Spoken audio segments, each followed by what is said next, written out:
નમસ્કાર વિદ્યાર્થી મિત્રો, અમારી યુટ્યુબ ચેનલમાં આપ સૌનું સ્વાગત છે. આજે આપણે ધોરણ 12નો ચેપ્ટર નંબર 1નો ઘણા વિદ્યુતભાર વચ્ચેના બળો વિશે અભ્યાસ કરીશું. વિચાર કરો કે કોઈ એક સેન્ટરમાં તમે છો અને 3 જગ્યાએથી તમારા ઉપર બળ લાગે છે. ઓકે, એક બળ આ બાજુ લાગે છે, એક બળ પેલી બાજુ લાગે છે અને એક બળ આ બાજુ લાગે છે. 3 બળો લાગે છે. ઓકે, તો પરિણામે તમે કઈ દિશામાં ગતિ કરશો? ઓકે, આ 3 બળો છે. હવે માનો કે હું 2 બળ વિચારું, એક આ બળ અને એક આ બળ. બંને સામસામેના સમાન મૂલ્યના બળ લાગે છે. ઓકે, સામસામે કેવા મૂલ્યના બળ લાગે છે? સમાન મૂલ્યના બળ લાગે છે, પણ વિરુદ્ધ દિશા છે. રેડી? તો હવે તમે શું કહેશો કે આવી સ્થિતિમાં હું તો સ્થિર રહેવો જોઈએ, સ્થિર. ઓકે, પરંતુ શું થાય કે બંને બળોને હું એક જ દિશામાં લઈ જાઉં તો, બંને બળ એક જ દિશામાં લાગતા હોય તો તમે પરિણામી કઈ દિશામાં ગતિ કરવા મળો? આ દિશામાં ગતિ કરશો. બરોબર છે?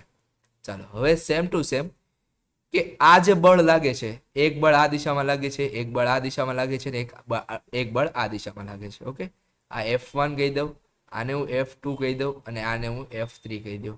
જ્યારે આ કિસ્સો હતો ત્યારે શું થતું હતું એ જોઈએ. તો F ઇક્વિવેલન્ટ બરાબર શું લાગતું હતું? F1 plus F2. જે F આપણે કેવો લીધો હતો? પોઝિટિવ, અને બીજો F કેવો લીધો હતો? નેગેટિવ. જેના કારણે આપણે કેવું રહેતું હતું બળ, નેટ બળ કેવું લાગે છે આપણા ઉપર? શૂન્ય લાગે છે. એટલા માટે આપણે કેવા લઈએ છીએ? સ્થિર રહીએ છીએ. આ કિસ્સો બાય ધ વે 9મા ધોરણનો છે. ઓકે, આ શા માટે આવું લીધું છે તો એને આપણે હવે રિલેટ કરીશું ઇલેક્ટ્રોન સાથે. સેમ ટુ સેમ જો હું અહીંયા ઇલેક્ટ્રોન, અહીંયા 2 ફોર્સ લાગે છે, એક આ ફોર્સ અને એક આ ફોર્સ. તો આ બંને ફોર્સનું ઇક્વિવેલન્ટ ફોર્સ કાઢીશ તો આપણને શું મળે છે? 2F મળશે. સેમ ટુ સેમ મારે આ ત્રણેય ફોર્સનું ઇક્વિવેલન્ટ ફોર્સ કાઢવું હોય તો F ઇક્વિવેલન્ટ શું લખી શકાશે? F1 F2 plus F3.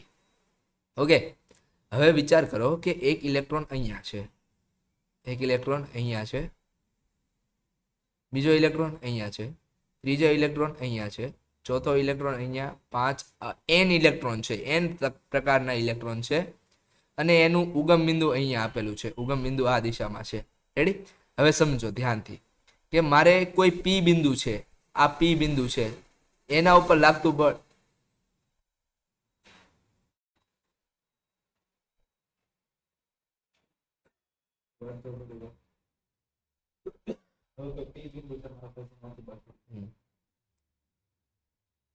હવે કોઈ P બિંદુ છે, આ P બિંદુ છે, તેમાં પરિણામી બળ મારે શોધવું છે.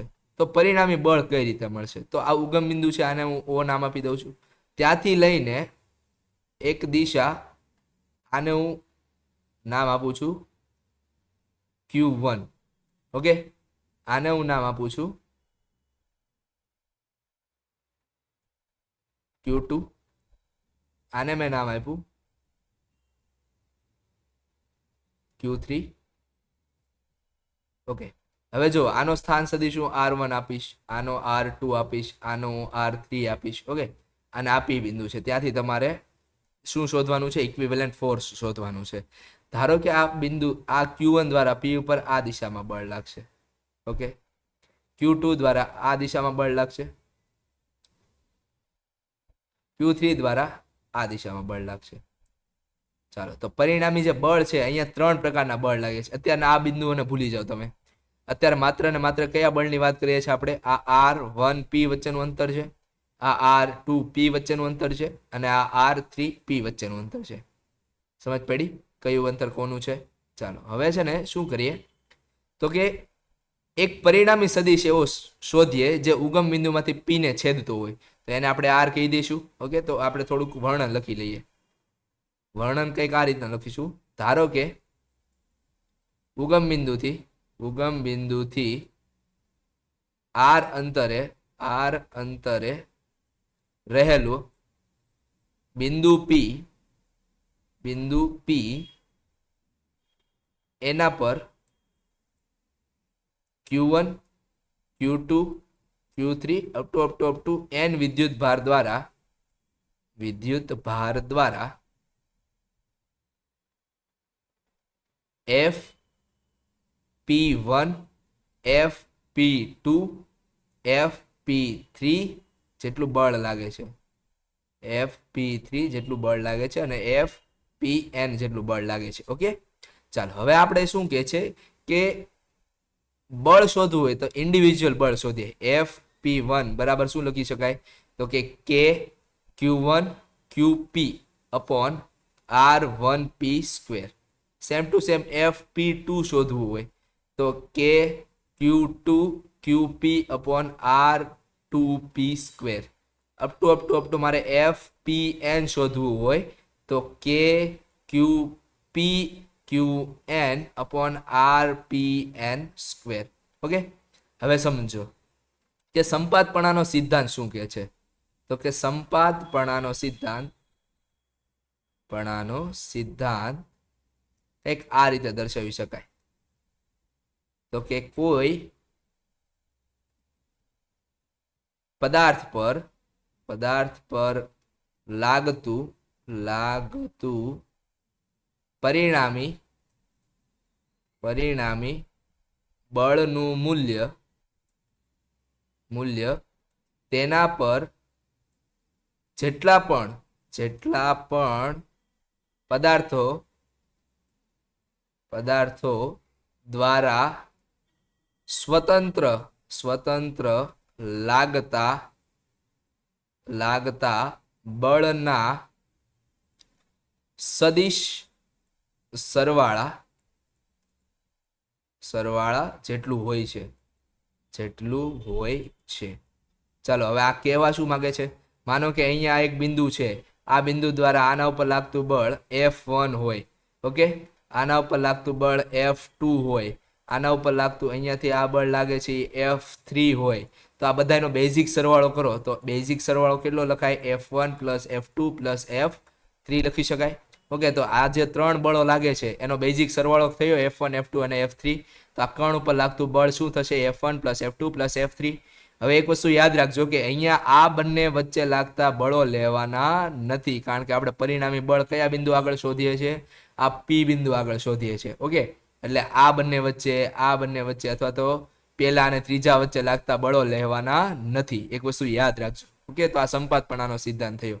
તો હવે આપણે P બિંદુ ઉપર લાગતું બળ શોધવાનું છે. Fp ઉપર કેટલું લાગે છે? તો સંપાતપણાના સિદ્ધાંત ઉપર શું લખી શકાશે? Fp1 plus Fp2 plus Fp3. Okay, ત્રણ કણો છે એટલા માટે મેં અત્યારે આટલું લખ્યું છે. ચાલો હવે શું લખીશું? જો સદિશ મૂલ્ય દર્શાવવું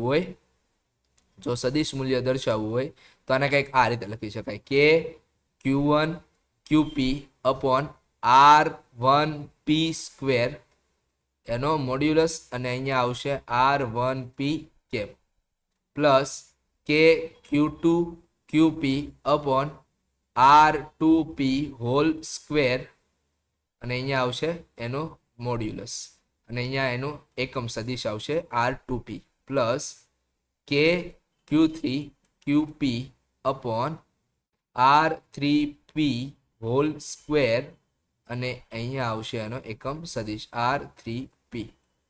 ચાલો હવે શું કરીએ? તો કે આ બધામાંથી તમે કોમન કંઈક કાઢી શકો? તો કે હા, શું? K QP કોમન કાઢો તો અહીંયા જવાબ શું આવશે?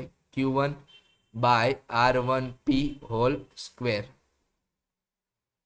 અને અહીંયા આવશે R1P plus Q2 divide by R2P whole square અને અહીંયા આવશે R2P cap plus Q3 divide by R3P whole square અને અહીંયા આવશે એકમ સદિશ R3P.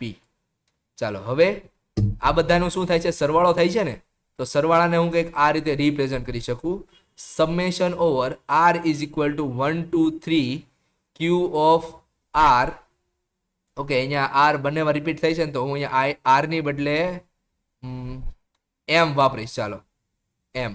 ઓકે, તો અહીંયા QM upon R1 RMP whole square અને અહીંયા એકમ સદિશ આવશે RMP.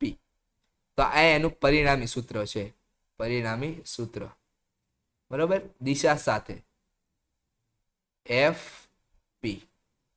માનો કે n કણો આપેલા હોય તો શું ફરક પડશે? જો n કણો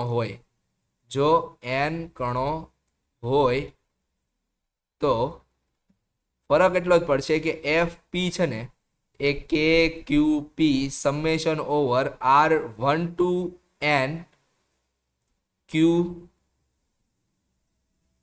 એમ અપોન RMP હોલ સ્ક્વેર અને અહીંયા આવશે RMP, અહીંયા યુનિટ વેક્ટર આવશે, સોરી. ચાલો હવે આ સમેશનનો મતલબ શું થાય એ સમજી લો. સમેશન એટલે બેસિકલી શું કરે છે? સરવાળો. શું કરે છે? સરવાળો. સરવાળો બદલે તો માનો કે પેલા આ જે ટર્મ છે એમાં એ એમ બરાબર શું લેશે? 1 લેશે. એટલે શું થઈ ગયું? Q1 by R1P square into R1P cap. હવે શું મળશે? સરવાળો. સરવાળાની સાઇન મૂકશે અહીંયા, બરોબર. હવે 1 હતો ને એના પછીની સંખ્યા કોણ લેશે? 2 લેશે. તો અહીંયા શું થઈ જશે? Q2 by R2P whole square R2P cap. Okay, તો સેમ ટુ સેમ છેલ્લી કન્ડિશન કોણ છે? 3 છે.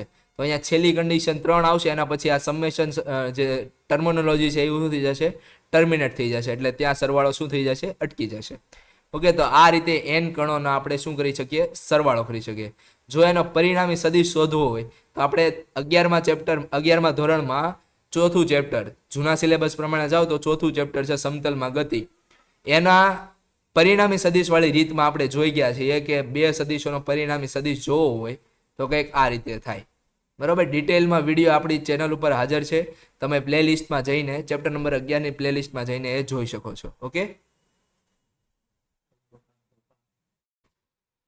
આ બટન તઈ એજી ક્યારે મૂકવું એજી નક્કી નથી. તું વિડીયો ક્યારે મૂકશો?